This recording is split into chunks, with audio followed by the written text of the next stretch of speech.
களங்கிடும் மகனே வருவாயா, இயேசு அழைக்கின்றார். கண்ணீர் துடைப்பார், மார்போடு சேர்ப்பார், மாறாது அன்பு நம் இயேசு. கண்ணீர் துடைப்பார், மார்போடு சேர்ப்பார், மாறாது அன்பு நம் இயேசு. களங்கிடும் மகனே வருவாயா, இயேசு அழைக்கின்றார்.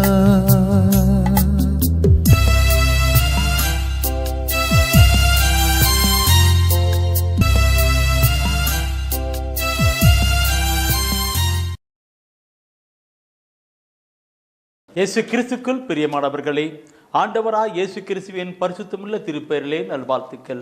இந்த விடுதின நிகழ்ச்சி வழியாக உங்களை சந்திப்பதிலே நான் மிகுந்த மகிழ்ச்சி அடைகின்றேன். ஆண்டவர் தந்திருக்கிற கிருபைக்காக ஆண்டவருக்கு நான் உளமாற நன்றி கூறுகின்றேன். பிரியமானவர்களே, நம்மீது இரக்கம் உள்ள ஆண்டவர், பரிவுள்ள ஆண்டவர், பண்பு உள்ள ஆண்டவர், அன்பான தேவன் நம்மோடு கூட பேசுகிற நேரம் இது. ஒரு தகப்பன் தன் பிள்ளைகளோடு கூட பேசுகிறது போல பேசுகிறது. தாய் தன் பிள்ளைகளை தேற்றுவது போல தேற்றுகிற ஒரு நேரம்தான் இது. ஆறுதலான வார்த்தைகளும் அரவணைப்பான வார்த்தைகளும் நமக்கு தந்து நம்மை உற்சாகப்படுத்தி உறுதிப்படுத்தி வழிநடத்துகிறவர் தான் நம்முடைய ஆண்டவர். அவருடைய வார்த்தையை கேட்கிற பொழுதே நம்முடைய வாழ்க்கையிலே ஆசீர்வாதம் தான். என் அன்புக்கருகளே, இந்த தெய்வீக திருவிழத்தின் வழியாக ஆண்டவர் நம்மோடு கூட பேசிக்கொண்டிருக்கிறார். ஒவ்வொரு நாளும் விபிலியத்தை எடுத்து நாம் வாசிக்கிற பொழுதெல்லாம் ஆண்டவர் நம்மோடு கூட பேசுகிறார். என் தெய்வம் இயேசு என்னோடு பேசுவார், எனக்கு சந்தோஷமே. பார்க்கணும் பிரியமாக்களே, தெய்வம் இயேசு நாம் கோயிலில் பார்க்குறோமே, நம்ம அருள்வாக்கும் போது அது ஆண்டவருடைய அருள்வாக்கு என்று சொல்லுகிறோம். ஆண்டவருடைய அருள்வாக்குன்னு சொல்லுகிறோம். ஆண்டவர் நம்மோடு கூட பேசுகிறது தான் நாம் கொண்டு வரணும். ஒவ்வொரு நாளும் இறைவசன வார்த்தைகளை வாசித்து சிந்திக்கிற பொழுதெல்லாம் அது அவர் நம்மோடு கூட பேசுகிறது தான். என் தெய்வம் இயேசு என்னோடு பேசுவார், எனக்கு சந்தோஷமே. அல்லேலூயா அல்லேலூயா அல்லேலூயா. வேதம் வழியாய் பேசுவார், வேதம் வழியாய் பேசுவார், விளக்கம் அனைத்தும் போதிப்பார். என் தெய்வம் இயேசு என்னோடு பேசுவார், எனக்கு சந்தோஷமே. தெய்வம் இயேசு பேசுகிற பொழுது நமக்கு சந்தோஷம். ஏன்? அது விடுதலை கொடுக்கிறது, நிலை வாழ்வு தருக்கிறது, அற்புதம் செய்கிறதா இருக்கிறது, ஒரு படைப்பாற்றலாக இருக்கிறது. இந்த வேளையிலும் ஆண்டவருடைய வார்த்தையை கேட்பதற்காக நாம் ஒப்புக்கொடுக்கலாம். பிரியமானவர்களே, இறைவசன வார்த்தையை கேட்ப ஆவலோடு கூட நீங்கள் இருக்கின்றீர்கள். பாராட்டுகின்றேன். எல்லாரும் நோட்ஸ் எல்லாம் எழுதி வைக்கிறார்கள், பாராட்டுகின்றேன். அநேகர் என்னோடு கூட தொலைபேசியிலே நேரடி பார்க்கிற பொழுது சொல்லுகிறார்கள், செய்தியை நாங்கள் தவறாமல் பார்க்கிறோம்.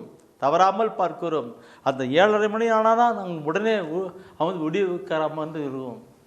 இறைவசன வார்த்தை தவறாமல் கேட்கிறோம். எங்களுக்கு நல்ல ஒரு வார்த்தையை எங்களுக்கு எங்களோடு கூட பேசுவதாக, விடுதலை தருவதாக, எங்களுக்கே சொன்னதாக இருக்கிறது என்று பலர் பல கருத்துக்களை சொல்வார்கள். இது எல்லாம்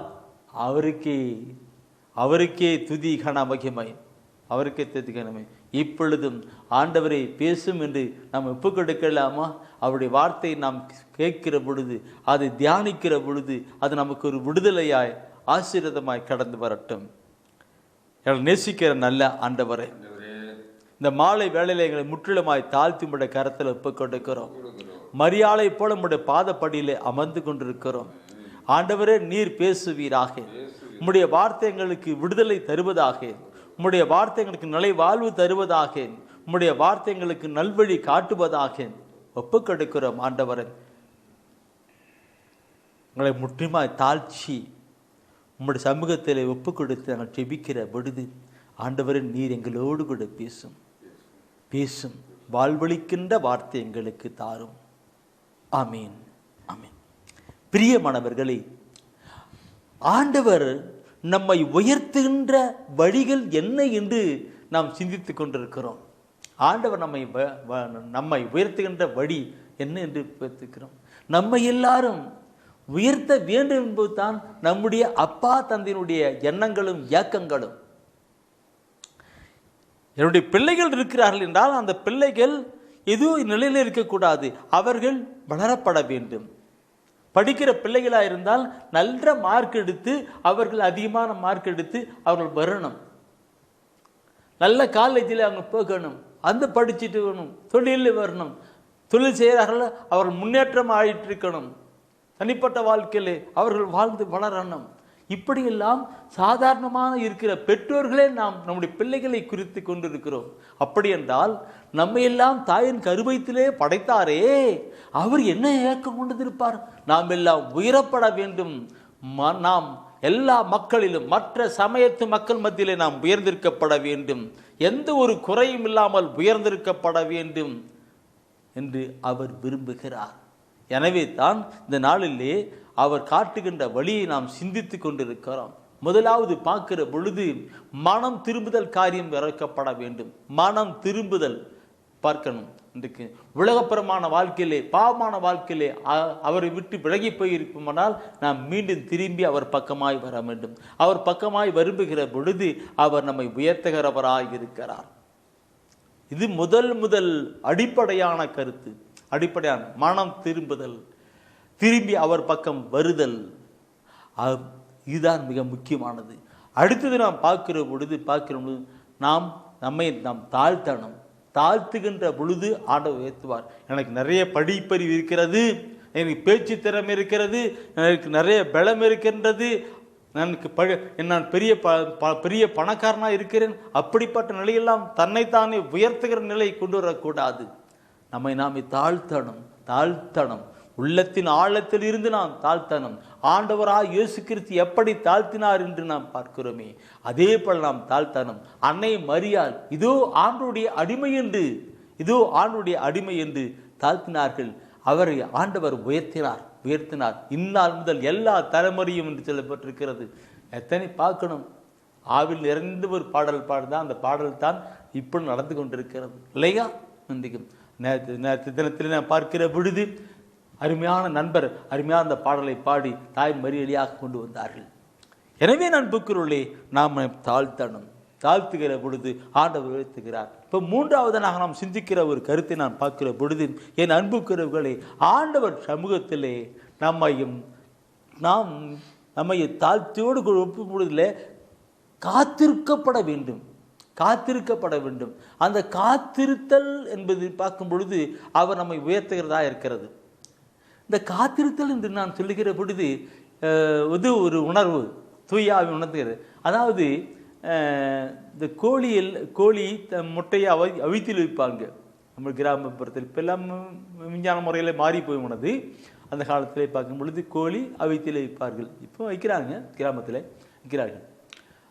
அது ஒரு 21 நாள் ஆனவுடனே தான் குஞ்சு வெளிவரும். அதுக்கு முன்னாடி நாம் அவசரப்பட்டு நாம் இது பண்ணனாக்க அது குஞ்சு வருவதில்லை.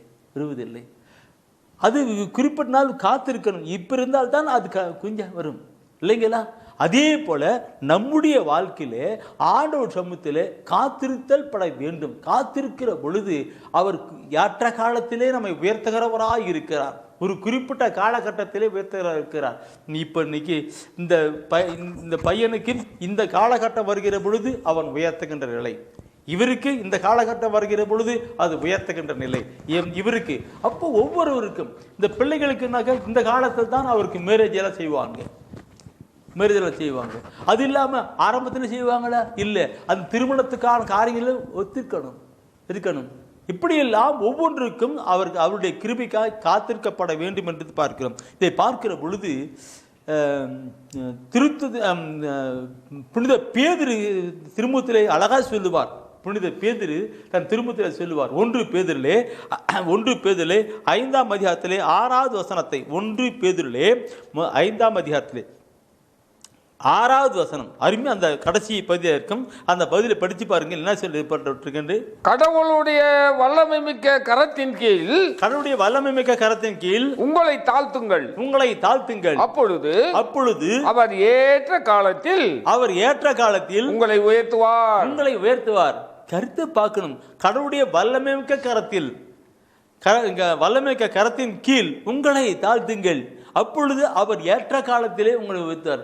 அப்போ ஏற்ற காலம் இருக்கும் பொழுது இருக்கும். இன்னைக்கு ஒவ்வொன்றும் பார்க்கணும். அதுதான் மன்னவனாச்சேன் இன்றைக்கு இன்னும் பிள்ளைனாக்க அவர்களுக்கு திருமண காலம் தான் அது அப்போ நடக்கும். அப்போ காலம் இருக்கு. அதில் அந்த சின்ன பிள்ளைகளை படிக்கிற போது அவன் திருமணம் செய்ய முடியுமா? இல்லை. ஏற்ற காலம் அவருக்கு கரத்துக்குள் தாழ்த்தணும். என் அன்புக்குருக்குள்ளே இதை குறித்து நான் சொல்லுகிற பொழுது ஒரு சாட்சியத்தை நான் சொல்ல விரும்புகிறேன். அது நடந்த நிகழ்வு. இப்பொழுது ஒருவேளை அவர்கள் இந்த செய்தியை கேட்டுக்கொண்டிருப்பார்கள் என்று நினைக்கிறேன். ஒரு சகோதரி மற்ற சமயத்தை சார்ந்தவர் தான். ஆனால் அவர்கள் எங்களுடைய ஜெப வழிபாட்டிலே தவறாமல் கலந்து கொண்டு பக்தி விசுவாசத்தோடு இருப்பார்கள். அவர்கள் அவருடைய மகளுக்கு திருமண காரியம் நடக்கணும். சகோதரி ஜெபிச்சுட்டே இருப்பான்னு இருக்கு. திருமண காரியம் அவர்கள் ஒரு முறை வந்தது போயிட்டாருங்க. இன்னொரு முறை வந்தது போயிட்டாருங்க இருக்கு. ஆனால் இந்த சகோதரி எந்த ஒரு சூழ்நிலையிலும் அவங்க ஒரு மனத்தாட்சியாக அடிப்படவில்லை. அவங்க சொல்றதெல்லாம் ஆண்டவருடைய கரத்தில் என்னை ஒப்பு கொடுத்துட்டு இருக்கிறேன். அவர் குறிப்பிட்ட நாட்கள் வரும் பொழுது அது அவர் செய்வார். என் அப்பா அவர் செய்வார், என் ஆண்டவர் அவர் செய்வார், என் தலைவர் அவர் செய்வார், என் எஜமானன் அவர் செய்வார்ன்ட்டு ஆண்டவரை உயர்த்தி பேசிக்கிட்டே இருப்பாங்க. அந்த பாப்பா சொல்லும் போதெல்லாம் எனக்கு அப்படி ஆச்சரியமா இருக்கும். ஐயோ, என்ன இந்த பாப்பாவுக்கு இவ்வளவு விசுவாசம் இருக்கு. என் அன்புக்குறவர்களே, திருமண காரியங்கள் குறிப்பிட்ட காலகட்டத்திலே வந்தது. குறிப்பிட்ட காலகட்டத்திலே அந்த மகளுக்கு திருமண காரியம் வந்தது. அருமையான மாப்பிள்ளை, கடவுளுடைய பக்தி உள்ள மாப்பிள்ளை, விசுவாசம் உள்ள மாப்பிள்ளை, கடவுளுக்கு பயந்து அஞ்சி உண்மையாக வாழ்கிற ஒரு மாப்பிள்ளை. நான் நினைச்சு பார்த்தேன். அதுக்கு முன்னாடி வந்தவங்க 2 பேருமே, மாப்பிள்ளைங்க 2 பேருமே வித்தியாசமான ஆட்கள், மோசமான ஆட்கள், அடிக்கிறதும் குடிக்கிறதும் இப்படிப்பட்ட ஆட்கள், பண செல்வாக்கில் உள்ள தான்மூட்டாக இருக்கிற ஆட்கள், கடவுளுக்கு பயப்படாத நிலையில்கள். இவனுக்கு இந்த மகளுக்கு ஏற்றவனுக்கு ஒரு வேலையில கூட அது கணவன் மனைவி குழந்தை கூட பார்த்துக்கிட்டு இருப்பான்னு நினைக்கிறேன். என் அன்புக்குருக்களே, அந்த மகள் கடவுள் மேல விசுவாசத்தை கொண்டு அவர் ஏற்ற காலத்திலே உயர்த்துவார், எனக்கு கொடுப்பார் சொல்லிட்டு ஒவ்வொரு பைபிளை பயமா படிச்சுட்டு பாப்பா, தவறாம பைபிள் படிப்பான்னு ஆண்டவர் செய்வார் பிரதர், நான் ஏன் கவலைப்படணும் ஏற்ற காலத்தில் சொல்லிட்டு அந்த பாப்பா அப்படியே இருந்தாங்க. ஏற்ற காலத்திலே நல்ல ஒரு கணவனை ஆண்டவர் கொடுத்தார். இன்று அந்த குழந்தையோடு கூட வாழ்ந்து கொண்டிருக்கிறார்கள். Price the Lord. இதை ஏன் சொல்லுகிறால், ஆண்டுடைய கரத்திலே நாம் முற்றிலும் தாழ்த்தப்பட வேண்டும். அவர் ஏற்ற காலத்திலே உயர்த்துகின்ற காரியங்களாக இருக்கின்றது. ஏற்ற காலத்திலே என்னென்ன எப்படி கொடுக்கணும், எப்படி செய்யணும் என்றெல்லாம் இருப்பார். அது இல்லாமல் அவசரப்பட்டு நாம் ஓடிவிடக்கூடாது, அவசரப்பட்டு நாம் கடந்து போகக்கூடாது. திருப்பாடல் ஆசிரியர் இதை குறித்து சொல்லுகிற பொழுது திருப்பாடல் 37 34வது வசனத்தை திருப்பாடல் 37 34வது வசனத்திலே அது அங்கே குறிப்பிடுகிறதை நாம் பார்க்கிற பொழுது உண்மையாகவே அது நமக்குள்ள ஒரு ஏற்ற காரியங்களாக இருக்கும். ஆண்டவருக்காக காத்திரு, அவர் தம் வழியை பின்பற்று, அப்பொழுது நீ நிலத்தை உரிமையாக்கி கொள்ளும்படி அவர் உன்னை உயர்த்துவார். இன்றைக்கு ஆண்டவர் உன்னை உயர்த்துவார் என்று திருப்பான பார்க்க ஆண்டவர் உன்னை உயர்த்துவான்னு சொல்லப்பட்டிருக்கு. ஆண்டவருக்காக காத்திரு, அவர் தம் வழியையும் பின்பற்றி அவர் ஏற்ற காலத்தை உனக்கு கொடுத்து நின்று. இந்த நம்முடைய வாழ்க்கையிலே நாம் பின்பற்றணும், காத்திருக்கணும். ஆண்டவர்கிட்ட ஒப்பு கொடுத்துமா ஒரு ஜெப விண்ணப்பம் கொடுத்து ஆண்டவரை ஒப்பு கொடுக்கிறேன், ஆண்டவரே என்னுடைய தொழிலுக்காக ஒப்பு கொடுக்கிறேன், என் தொழிலை ஆசீர்வதிங்க ஆண்டவரே, கடன் பிரச்சனையோடு கூட இருக்கிறது ஆண்டவர், என்ன நிலைந்தாலும் ஒப்பு கொடுத்துட்டு நாம் காத்திருப்போம் என்றால் அவர் வைத்திருப்பார். அதை விட்டு நாம் சொன்ன உடனே ஆக்ஷன் ஆகும். இன்னைக்கு நிறைய பேருக்கு ஜெபம் பண்ண உடனே ஆக்ஷன் ஆயிடணும். ஜெபம் பண்ண உடனே பதில் வந்துடணும். இல்லை காத்திருக்க முடியாது. அப்படிலாம் இருக்கக்கூடாது.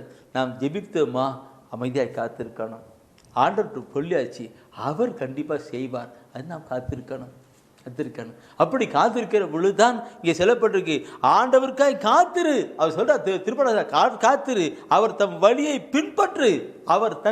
பின்பற்று சொல்லி கொடுத்து அவர் ஏற்ற காலத்திலே உன்னை உயர்த்துவார் சொல்லப்பட்டிருக்கிறது. இந்த வசனத்தை நாம் பார்க்கிற பொழுது என் அன்புக்குள்ளே ஒவ்வொரு காத்திருக்கிறது. இந்த அதே திருப்பாடலே 27வது திருப்பாடலே 27 அது முன்ன 37 படித்தோம். இப்போ 27 14வது வசனத்தை நீங்கள் படித்து பாருங்க. அதில் ஒரு அடிமை அவர் திருப்பாடலாசிரியர் தன்னுடைய வாழ்க்கையில் அனுபவத்தோடு கூட சொல்லி வருகிறதை நம்ம பார்க்க முடியும். நெஞ்சே ஆண்டவருக்காக காத்திரு, மன உறுதி கொள், உன் உள்ளம் வலிமை பெறட்டும், ஆண்டவருக்காக காத்திரு. எப்படி அவரே பேசுகிறார், நெஞ்சே நீ.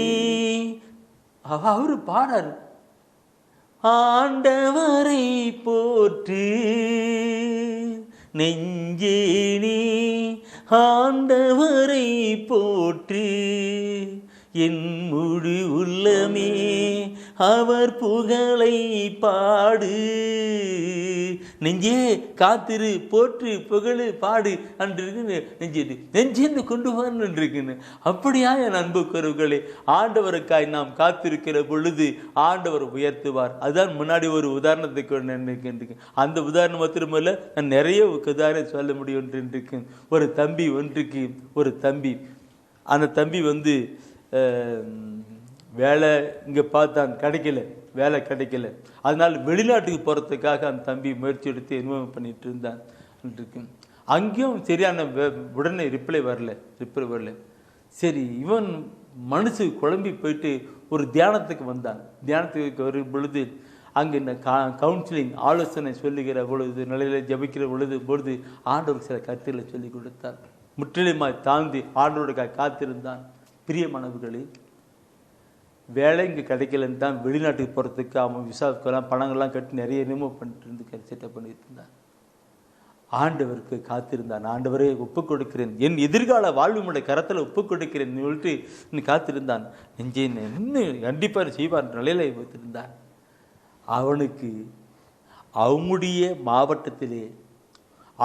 மாவட்டத்திலே நல்ல ஒரு வேலை, அவங்க மாவட்டத்திலே. அப்போ என்ன பண்ணும், அவன் குடும்பத்தோடு கூட வேலை செய்கிற நிலையில இருந்தான். இப்போ நல்ல வேலை இருக்கிறான். திருமணம் ஆகிவிட்டது. இன்னைக்கு பிள்ளைகளோடு கூட வருமானத்தோடு கூட நல்லா இருக்கிறான். நான் சொன்னேன், பிரதர், நான் ஒரு நாள் வெளிநாட்டுக்கு போயிட்டு இருந்தேனாக்க எங்கள் அப்பா அவங்க அம்மாவை யாரும் பார்த்துருக்க முடியாது பிரதர். நான் அவசரப்பட்டு இதுதோ நினச்சிட்டேன் பிரதர்.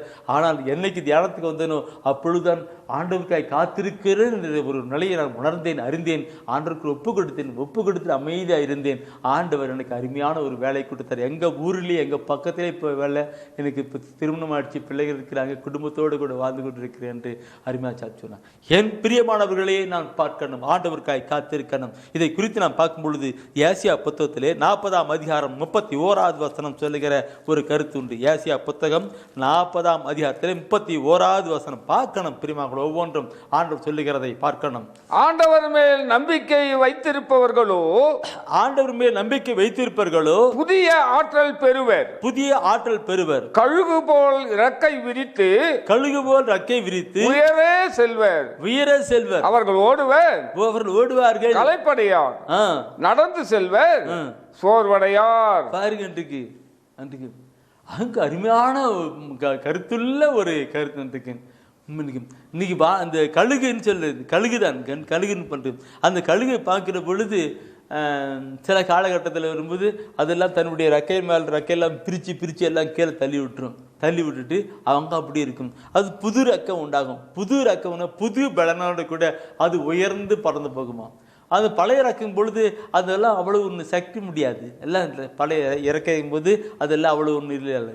அதெல்லாம் கீழே விழுந்து புதிய இறக்கம் உண்டாயிட்டு பின்னாடி அது பிறகு நாம் கிராமப்புறத்தில் பார்க்கும் பொழுது பார்க்கணும்னா பாறை மேலே மரத்து மேலே எல்லாம் கழுகுலாம் உட்காந்துக்கிட்டு அதெல்லாம் இறகெல்லாம் போட்டு தள்ளிட்டு இருக்கோம். இது என்ன பார்க்கணும், அந்த கழுகு ஒரு குறிப்பிட்ட நாள் வரை காத்திருக்கிறது. புதிய பலன் வருவதற்காக காத்திருக்கிறது. அது பறந்து போகிறது. அதே போல நாம் நம்முடைய வாழ்க்கையிலும் கூட ஆண்டவர் சமூகத்திலே காத்திருக்கப்பட வேண்டும். அவருடைய கிருபைக்காக, அவருடைய வல்லமைக்காக பார்க்கணும். ஒவ்வொரு நாளும் இறைவசனம் வாசித்து ஜெபித்து தியானித்து திருப்பலியிலே பங்கு பெற்று நல்ல பாவ சங்கீதனம் செய்து ஆத்மீய காரியத்திலே காத்திருந்து போனார். காத்திருத்தல் என்றால் அது நம்மை உயர்த்துகின்ற காரியங்களாக இருக்கின்றது. Praise the Lord, praise the Lord.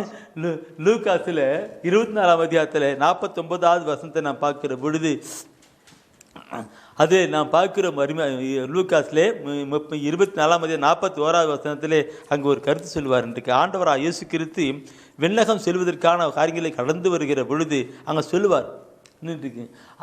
அங்கே அது இப்போ இந்த காலகட்டம் அதுதான் விண்ணகம் செல்கிற பொழுது அந்த காலகட்டம் 24ஆம் அதிகாரத்திலே 49வது பார்க்கிற பொழுது சொல்லுவார். என்ன சொல்லுவார்னா, இதோ என் தந்தை வாக்களித்த வல்லமையை நான் உங்களுக்கு அனுப்புகிறேன். நீங்கள் உன்னதத்திலிருந்து வரும் அவ்வல்லமையால் ஆட்கொள்ளப்படும் வரை, அந்த வல்லமையால் ஆட்கொள்ளப்படும் வரை இந்நகரத்திலேயே இருங்கள் என்றார். இந்த நகரத்திலே நில்லுங்கள் என்றார். தங்கிருங்கள் சொன்னார். இன்றைக்கு பார்க்கணும். இன்றைக்கு ஆண்டவராக இயேசு கிறிஸ்து விண்ணகம் போகும்போது அவர் சொல்றார், இன்றைக்கு நான் போய் தந்தையிடம் கேட்டு நான் தூய ஆவியை, வல்லமையின் ஆவியை, பரிசுத்த ஆவியை, மகிமின் ஆவியை உங்களுக்கு அனுப்புவேன். அது மாத்திரம் நீங்கள் எருசலேமில் தங்கிருங்கன்னு சொல்றார்.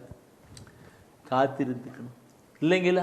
அப்படி இல்லாமல் அவர்களை ஒவ்வொருத்தரா சரி என்ன முதல்ல 1 நாள் ஆச்சு, 2 நாள் ஆச்சு, 3 நாள் ஆச்சு, 4 நாள் ஆச்சு அப்படி காத்திருங்க இல்லாமல் போயிட்டு இருந்தால் என்ன நடக்கும்? இல்லைங்களா? காத்திருந்தார்கள். ஆண்டவர் சொன்னதை காத்திருந்தார்கள். அவர் சொன்னபடியே வல்லமையான பரிசுத்த ஆவியானவர் இறங்கி வந்தார். எல்லாரும் நிரப்பினார். இதை கேட்டுக்கொண்டிருக்கிற அன்பு சகோதரமே, நம்முடைய வாழ்க்கையிலே நாம் கொண்டு வரணும். காத்திருக்கணும். நாம் ஜெபிக்கிறோமா, ஜெபித்த உடனே நமக்கு எதிர்பார்த்து கொண்டு வரக்கூடாது. அவருக்கு சித்தமானால் அது உடனே நடக்கலாம். ஒருவேளை ஒரு குறிப்பிட்ட 1 மாதமோ 2 மாதமோ 3 மாதமோ கடந்து போகலாம். அதுக்காக நாம் காத்திருக்கணும். அவர் நல்லவர், அவர் இரக்கம் உள்ளவர். அவருடைய இரக்கத்துக்காக நாம் காத்திருக்கிற பொழுது அது கண்டிப்பாக கொடுக்கும். எனவே தான் அவருடைய வல்லமிக்க கரத்துக்கு கீழாக தாழ்த்தியோடு கூட காத்திருங்கன்னு சொல்லுகிறார். வல்லமிக்க கரத்தின் கீழாக இருக்கும். பார்க்கணும். நம்முடைய வாழ்க்கையில் நாம் இந்த கருத்தை நாம் கொண்டு வரணும். என்னுடைய ஊழியத்தின் பாதையில் நாம் ஒவ்வொன்றும் கொண்டு வருகிறதெல்லாம் இறைவசன வார்த்தை வாசிப்பதோடு மட்டுமல்ல, அதை நான் கடைப்பிடித்து கீழ்ப்படித்து கடந்து வருவதனால்தான் எப்படி வாழ்க்கை இருக்கும். சில வேளைகளே சில இப்படிப்பட்டலாம் சில ஆலோசனை கொள்வார்கள். நான் சொல்லுவேன், நாம் ஜெபிக்கிறோம், ஆண்டவர் சித்தமான நடக்கட்டும்.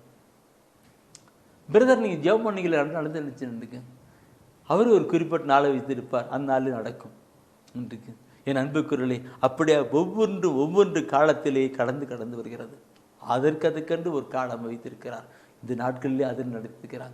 அவருடைய கிருபை ஒரு நாளும் மாறுவதில்லை. அவருடைய வல்லமிக்க கரத்துக்குள்ளாக நாம் தாழ்ச்சியோடு ஒப்புக் கொடுக்கிற பொழுது அவர் நம்மை உயர்த்துகிறவராக இருக்கிறார். முதலாவது பார்த்தோம் மனம் திரும்பி வருகிற பொழுது, 2வது பார்த்தோம் தாழ்ச்சியோடு இருக்கிற பொழுது, 3வது பார்த்தோம் நாம் காத்திருக்கிற பொழுது. அவருடைய வல்லமைக்கு கருத்திலே அவருடைய கிருபைக்காக, அவருடைய வல்லமைக்காக, அவருடைய மாட்சிமைக்காக காத்திருக்கிற பொழுது நமக்கு ஆசீர்வாதம். ஆண்டவர் நம்மை உயர்த்துகின்ற வழிகள் என்ன என்று நாம் சிந்தித்து கொண்டிருக்கிறோம். தூய ஆவியானவர் உணர்த்துகின்றதானபடி அவற்றை சிந்தித்து தியானித்து கொண்டிருக்கின்றோம். நாம் எல்லோருமே உயரப்பட வேண்டும், உயர்ந்திருக்கப்பட வேண்டும். நாம் மற்ற சமயத்து மக்கள் மத்தியிலே நாம் உயர்ந்திருக்கப்பட வேண்டும். பொருளாதாரத்திலே உயர்ந்திருக்கப்பட வேண்டும். நட்புறவிலே உயர்ந்திருக்கப்பட வேண்டும். அதிகார நிலையிலே உயர்ந்திருக்கப்பட வேண்டும். எல்லா நிலையிலும் நாம் உயர்ந்திருக்கப்பட வேண்டும் என்று தான் ஆண்டவர் விரும்புகிறார். விரும்புகிற ஆண்டவர் தான், மகனே மகளே, அந்த நீ உயர்வதற்கான வழியை நான் சொல்லுகிறேன் கேள், அதை கடைப்பிடித்து உயர்வாயாக என்று தான் நமக்கோடு அவர் பேசுகிறார். அதை பார்க்கிற பொழுது முதலாவது நாம் மனம் திரும்ப வேண்டும். பாவ வாழ்க்கை விட்டு மனம் திரும்பி வருகிற பொழுது ஆண்டவர் நம்மை உயர்த்துகிறவராக இருக்கிறார். இரண்டாவது நாம் பார்த்தோம், நாம் தாழ்த்தப்பட வேண்டும். தான்கிற கர்வமோ ஆணவமோ அகம்பாவமோ இருக்கக்கூடாது. பண கர்வமோ படிப்பின் கர்வமோ அதெல்லாம் இருக்கக்கூடாது. தாழ்ச்சியோடு கூட கடந்து வருகிற பொழுது ஆண்டவர் விட்டுவார். நெஞ்சிலே செருக்குற்றவர்களை ஆண்டவர் சிதறடிப்பார் என்றும் தாழ்ச்சியுள்ளவர்களை ஆண்டவர் உயர்த்துகிறார் என்றும் நாம் பார்த்தோம். அதே போல நம்முடைய வாழ்க்கையிலே தாழ்ச்சி தாழ்ச்சி தாழ்ச்சி என்ற நிலை கொண்டு வர வேண்டும். அந்த தாழ்ச்சியை எங்கிருந்து நாம் கற்றுக்கொள்ள முடியும்? ஆண்டவர் இயேசு கிறிஸ்துவிடமிருந்து கற்றுக்கொள்ள முடியும். கற்றுக்கொள்ள முடியும். அன்னை மரியாளிடமிருந்து கற்றுக்கொள்ள முடியும். பிரியமானவர்களே, தாழ்ச்சியின் காரியங்களை வருகிற பொழுது நாம் உயர்த்தலாக இருக்கின்றோம். மூன்றாவது நாம் பார்க்கிற பொழுது ஆண்டவருடைய வாக்குக்காக நாம் காத்திருக்கப்பட வேண்டும். அவருடைய கிருபைக்காக காத்திருக்கப்பட வேண்டும். அவருடைய கிருபைக்காக காத்திருக்கும், அவருடைய வல்லமைக்காக காத்திருக்கப்பட வேண்டும். நாம் ஜெபித்த உடனே நமக்கு கிடைக்கிறது என்று அப்பாற்பட்ட காரியம். அவருடைய சித்தமான அது நடக்கும். அது ஏற்ற காலத்திலே, இன்றைக்கோ நாளைக்கோ நாளை மறுநாளோ அது அடுத்த வருடமோ எப்போ நடக்கும், ஏற்ற காலத்திலே நடக்கும். அதனால்தான் பேதுரு சொல்லுகிற பொழுது ஆண்டவருடைய வல்லமிக்க கரத்திலே, ஆண்டவருடைய வல்லமைமிக்க கரத்திலே உங்களை முற்றுமாய் தாழ்ச்சியோடு கூட ஒப்புக்கொடுங்கள், காத்திருங்கள், அவர் கிருபைக்காக காத்திருங்கள், அவர் ஏற்ற காலத்திலே உயர்த்துவார் என்று. அதை குறித்து நேற்று தினத்தை பார்க்கிற பொழுது சில சாட்சியங்களையும் கூட நாம் பார்த்தோம். பிரியமக்களே, இப்பொழுது நாம் பார்க்கிற போகிறது தூயான் உணர்த்துகின்ற காரியங்கள் உண்மையும் நம்பிக்கையுமாய் இருந்தால், நம்முடைய வாழ்க்கையிலே உண்மையும் நம்பிக்கையுமாய் இருந்தால் ஆண்டவர் நம்மை உயர்த்துவார் என்பதை குறித்து இந்த வேத புத்தகத்திலே தெய்வீக திருவிழத்திலே எப்படி சொல்லியிருக்கிறது என்பதை நாம் இப்பொழுது சிந்திக்க இருக்கிறோம். மத்தேயு நற்செய்தியிலே பார்க்கிற பொழுது நாம் நேற்றைய நிதலத்தில் பார்த்து சிந்தித்திருப்போம். அதை மீண்டும் இந்த இடத்திலே கொண்டு வருகிறேன், வித்தியாசமான நிலையை கொண்டு வருகிறேன். பெருமாளே, மத்தியிலே பார்க்கிற பொழுது 25ஆம் அதிகாரத்திலே 21-22 வசனத்தை பார்க்கிற பொழுது அதில் சொல்லப்பட்டிருக்கிற கருத்து தாளந்தை குறித்து சொல்லுவார். தாளந்தை குறித்து ஒருவருக்கு 10 தாளந்து, ஒருத்தர் 5 தாளந்து, ஒருத்தர் 2 தாளந்து, ஒருத்தர் 1 தாளந்து கொடுத்து அவர் காத்திருக்கிற சொல்லுவார். அவர்கள் எல்லாம் உண்மையான காரியங்களிலே செயல்பட்டு கொண்டிருக்கிறார்கள். ஆனால் ஒவ்வொருவரும் ஒவ்வொரு நிலையை கொண்டு வருகிறார்கள். ஆனால் 1 தாளந்து வாங்கினவர்கள் அவரை நம்பிக்கையற்றவனாக அங்கே புதைத்து வைக்கிறான். அப்பொழுது ஆண்டவர் பார்க்கிறார். 10 தாளந்து, 5 தாளந்து, 2 தாளந்து ஒவ்வொரு பார்த்து அவருடன் சொல்லுகின்ற கருத்தை பார்க்கணும். பிரியமானவர்களே, மத்தேயு 25ஆம் அதிகாரத்திலே 21வது வசனத்தை பார்க்கிற பொழுது சொல்லப்பட்டிருக்கும். அதற்கு அவருடைய தலைவர் அவரிடம், நன்று நம்பிக்கைக்குரிய நல்ல பணியாளரே. நன்று பாருங்க, ஆரம்பிக்கிறார். நன்று நம்பிக்கைக்குரிய நல்ல பணியாளரே, சிறிய பொறுப்புகளில் நம்பிக்கைக்கு உரியவராய் இருந்தீர். சிறிய பொறுப்புகளில் நம்பிக்கையுரியவராய் இருந்தீர். 5 தாளந்து கொடுத்த நீ அப்படி வச்சுட்டு இருந்த, 10 தாளந்து அப்படி செஞ்சுட்டு இருந்த. எனவே பெரிய பொறுப்புகளில் உம்மை அமர்த்துவேன். பெரிய பொறுப்புகளில் உன்னை அமைப்புவேன். உம் தலைவனாகிய என் மகிழ்ச்சி நீரும் வந்து பங்கு கொள்ளும் என்றார். பாருங்கள், எத்தனை அறிவான கருத்து பாரு. இன்றைக்கு நன்று நம்பிக்கைக்குரிய நல்ல பணியாளரே என்று சொல்லிருக்கிறார். அப்போ உண்மையும் நேர்மையுமாக நாம் வாழ்ந்து செயல்பட்டு கடந்து வருகிற பொழுது அங்கே ஆண்டவர் நம்மை உயர்த்துகிறவராய் இருக்கிறார். நீங்க பணிபுரிகிற இடத்திலே பல குழப்பங்கள் இருக்கலாம், பல தில்லுமுள்ளுகள் இருக்கலாம், பல விதமான நிலைகள் கடந்திருக்கலாம். ஆனால் கடவுளுக்கு நீங்கள் பயந்து உண்மையான நிலையை நீங்கள் வாழ்வீர்கள் என்றால், இருப்பீர்கள் என்றால், கடவுள் உங்களை பார்ப்பார், உங்களை ஒரு நாள் உயர்த்துவார். அது இவ்வளவு இந்த நிலையில இல்லை. ஆண்டவர் உயர்த்துகின்ற நிலை உறுதியான நிலை, அது உண்மையான நிலையா இருக்கும். Price the Lord. நீங்க பணிபுரிகிற இடத்துல பல குழப்பங்கள் பல விதமான நிலையில இருக்கலாம்.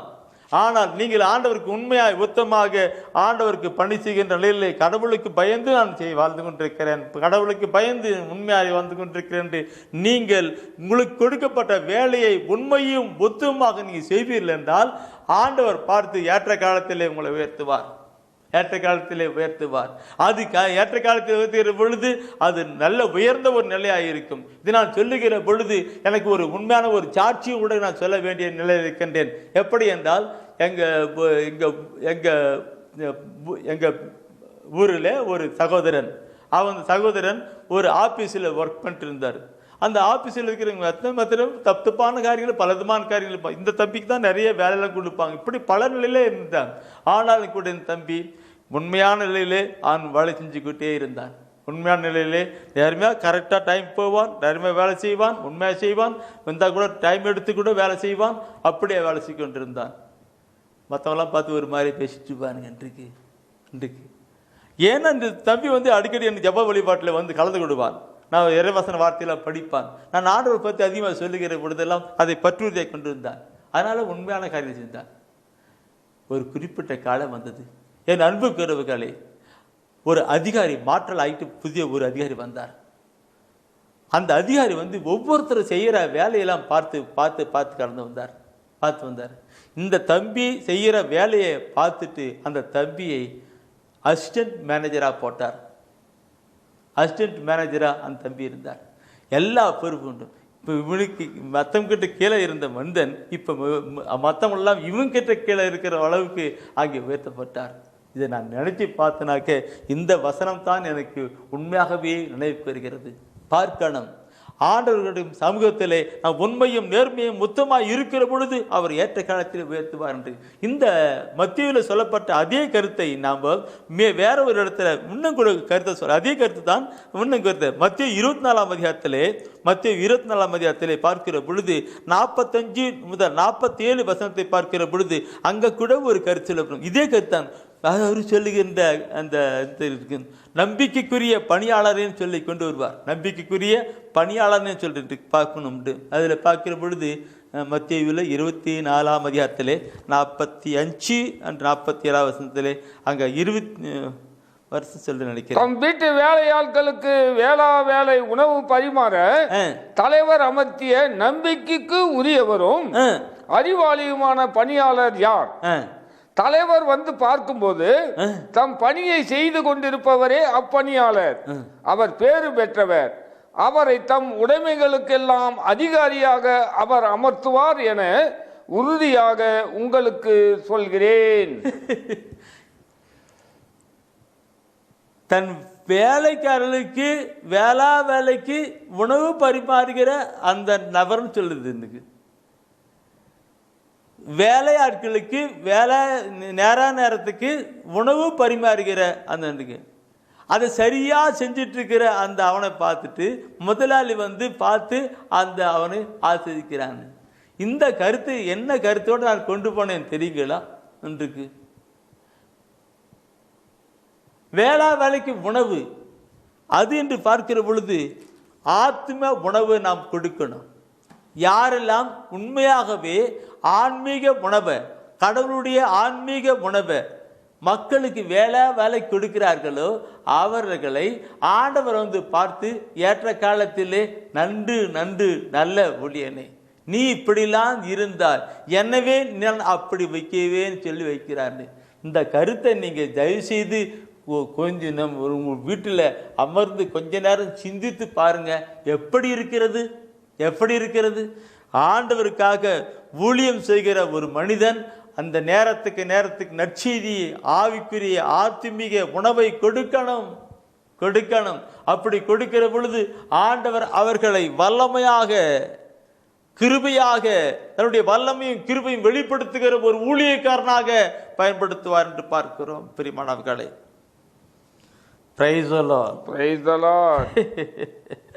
உள்ளத்தின் ஆழத்திலே கொந்தளித்து வருகிறது இறைவசன வார்த்தைகள் என பார்க்கிற பொழுது உண்மையும் உத்தமாய் ஊழியம் செய்யணும் அப்படி என்று.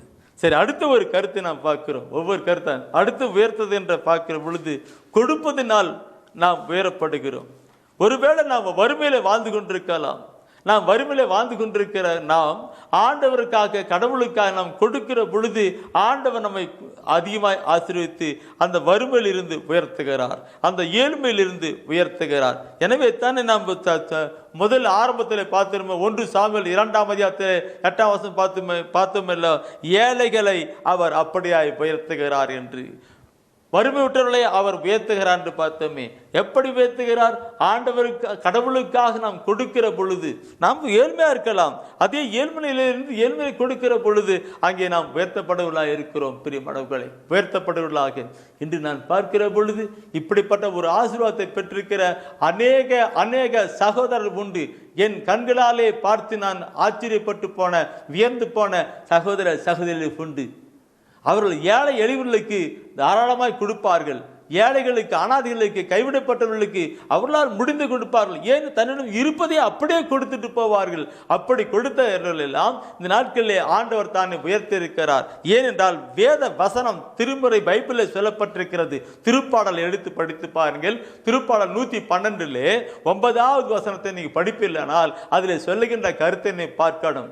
அவர்கள் வாரி வழங்கினர், ஏழைகளுக்கு ஈந்தனர், அவர்களது நீதி என்றென்றும் நிலைத்திருக்கும், அவருடைய நீதி என்றென்றும் நிலைத்திருக்கும், அவரது வலிமை மாட்சியுடன் மேலோங்கும், மேலோங்கும். அப்படி என்றால் உயர்த்துகின்ற நிலைத்தான். பார்க்கணும் பிரியமானவர்களே, ஏழை எளியவர்களுக்கு கொடுக்கணும் இருக்கு.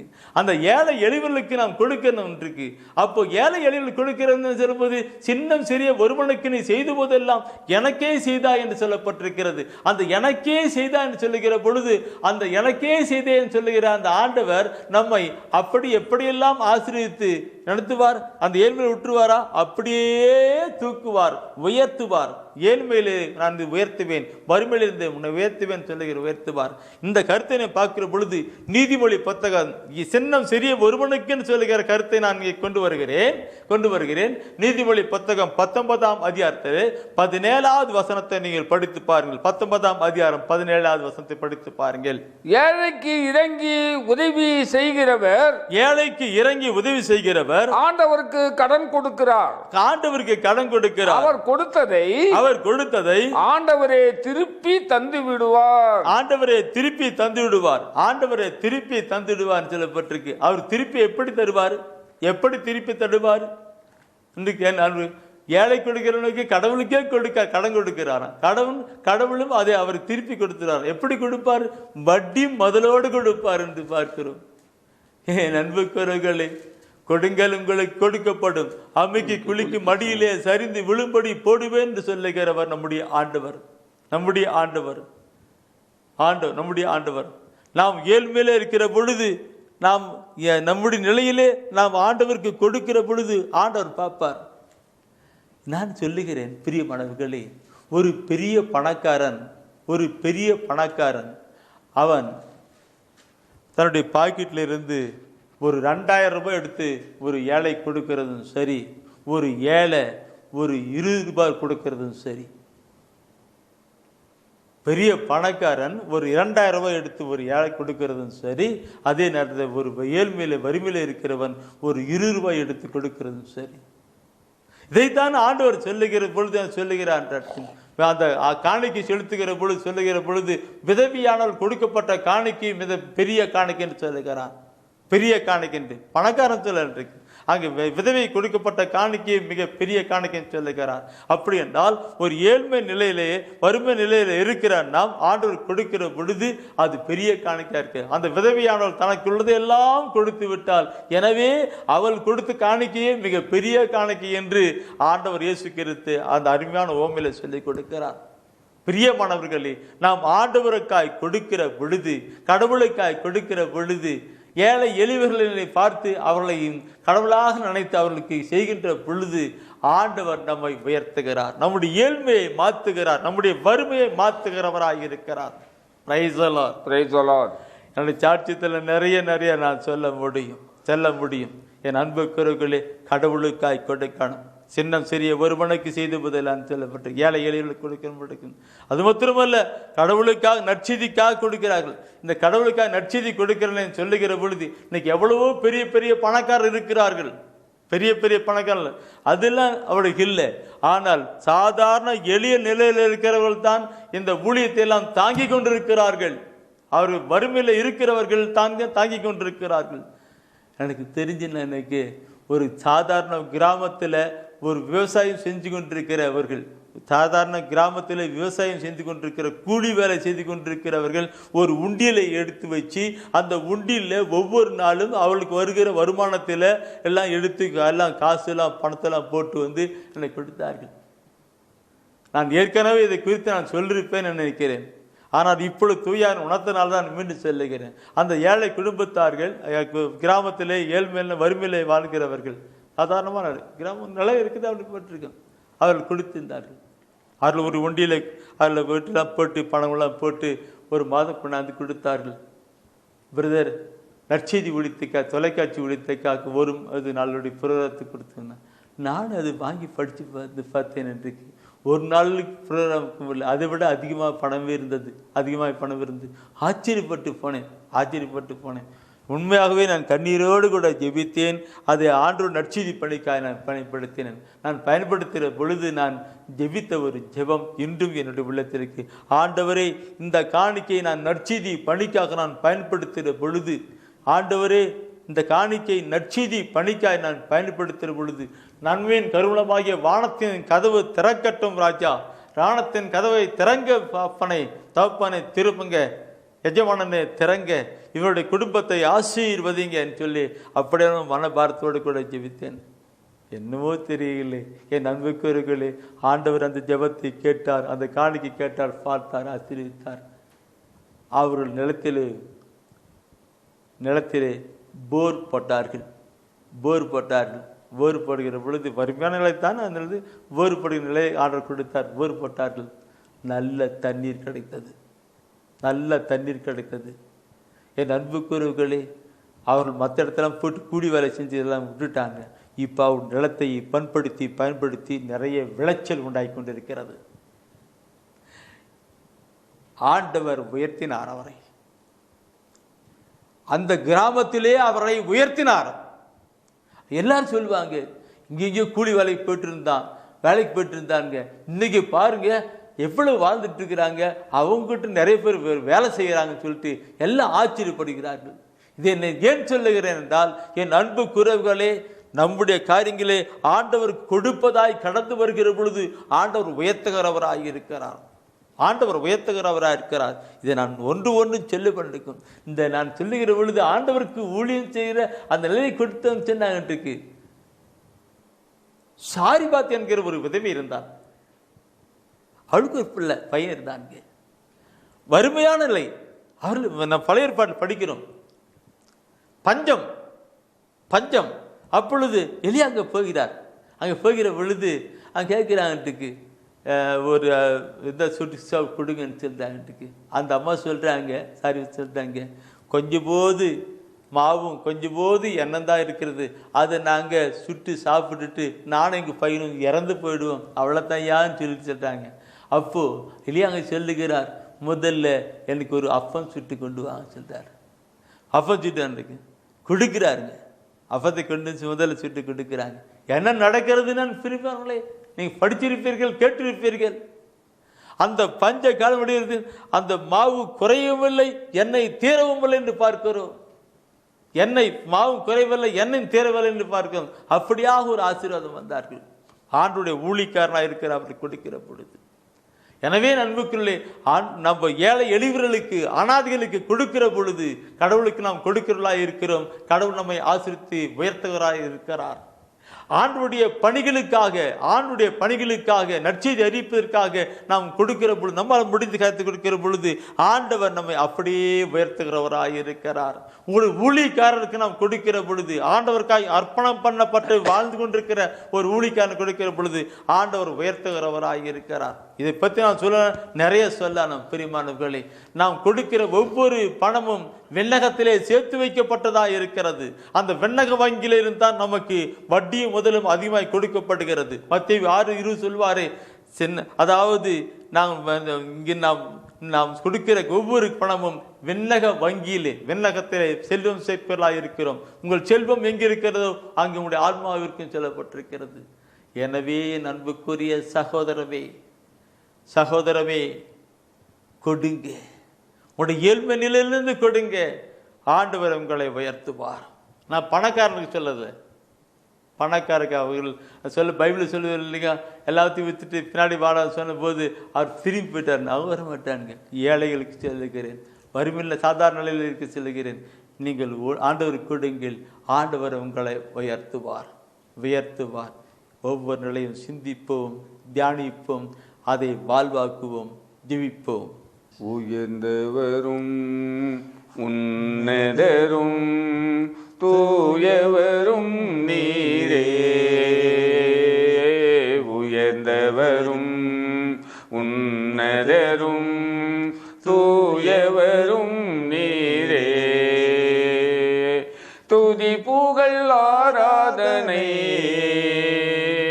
ஆண்டவர் இயேசுவுக்கே, துதி புகழ் ஆராதனை ஆண்டவர் இயேசுவுக்கே, உயர்ந்தவரும் உன்னதரும் தூயவரும் நீரே, உயர்ந்தவரும் உன்னதரும் தூயவரும் நீரே, நொறுங்கிய நெஞ்சத்தில் வாழ்பவரே, கலங்கிடும் மனதுக்கு ஆறுதலே, நொறுங்கிய நெஞ்சத்தில் வாழ்பவரே, கலங்கிடும் மனதுக்கு ஆறுதலே, துதி புகழ் ஆராதனை என் ஆண்டவர் இயேசுவுக்கே, துதி புகழ் ஆராதனை என் ஆண்டவர் இயேசுவுக்கே, உயர்ந்தவரும் உன்னதரும் தூயவரும் நீரே,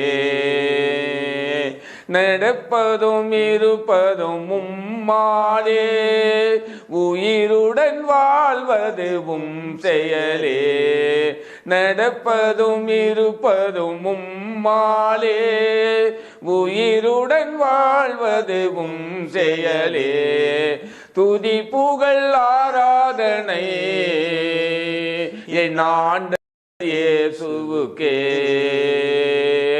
துதி புகழ் ஆராதனை என் ஆண்டவர் இயேசுவுக்கே, உயர்ந்தவரும் உன்னதரும் தூயவரும் நீரே, உயர்ந்தவரும் உன்னதரும் தூயவரும் நீரே. ஆமாண்டவரே, உயர்ந்தவரும் உன்னதரும் தூயவரும் எங்கள் இரட்சகரும் எங்களை மீட்பரும் எங்கள் ஆண்டவரும் எங்களுக்கு நல்லவரும் வல்லவரும் ஆகிய ஆண்டவரே, உம்மை போற்றுகிறோம், புகழுகிறோம், ஆராதிக்கிறோம் சுவாமி.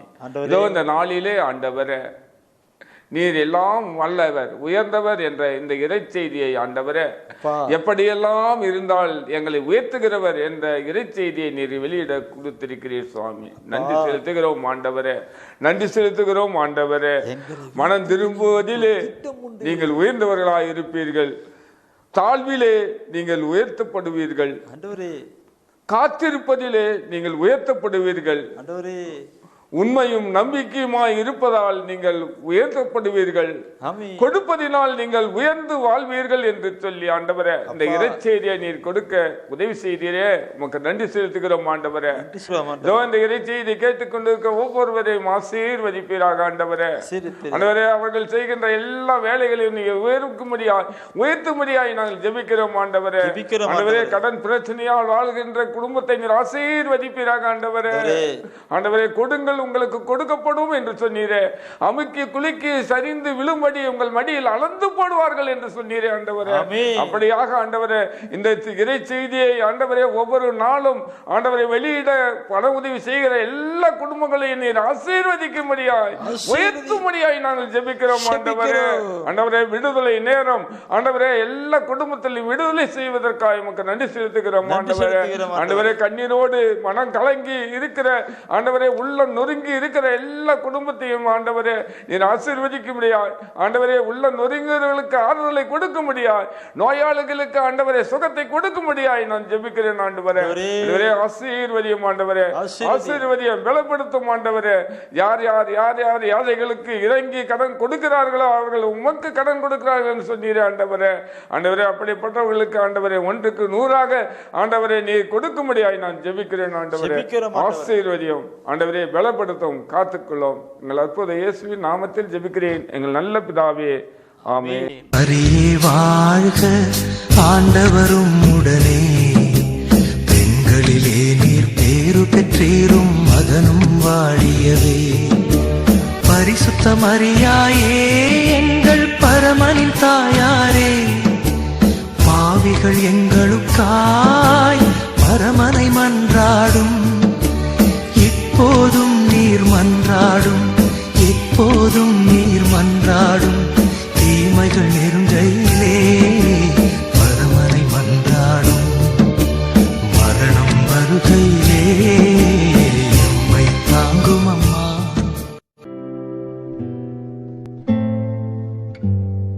தேவ ஒளியும் ஒளியும் என்ற மாத இதழ்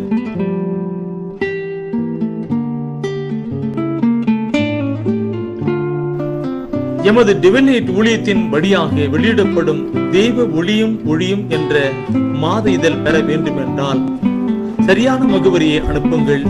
புத்தகங்கள் அனுப்பி வைக்கின்றோம். எங்கள் ஊழியங்களுக்காக ஜெபியுங்கள். ஆண்டவர் உணர்த்துகின்ற காணிக்கையால்